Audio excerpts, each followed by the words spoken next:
akşamındayım, candan öte dermansızım, köşelerdeyim.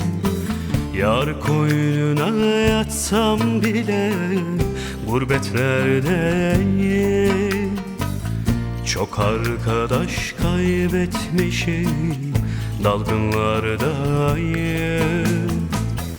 Beni yormayın, beni kırmayın.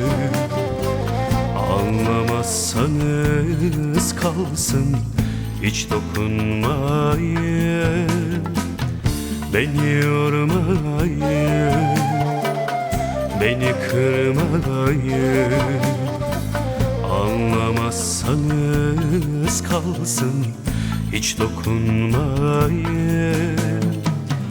Deniz sakine, dağlar çiçeğe, içten vermeye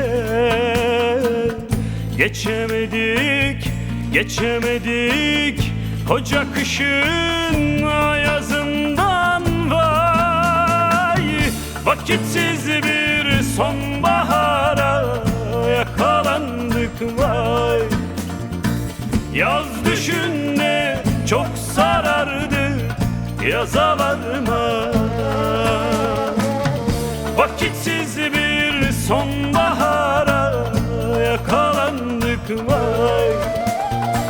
Yaz düşünde çok sarardı, yaza varmadan.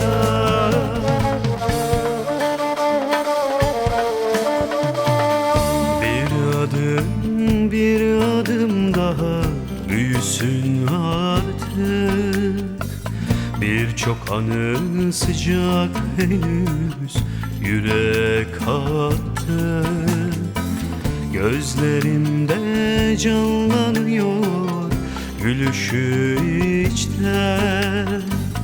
Çok arkadaş kaybetmişim, hiç kararmadı. Beni yormayın, beni kırmayın. Anlamazsanız kalsın, hiç dokunmayın. Beni yormayın, beni kırmayın. Anlamazsanız kalsın, hiç dokunmayın.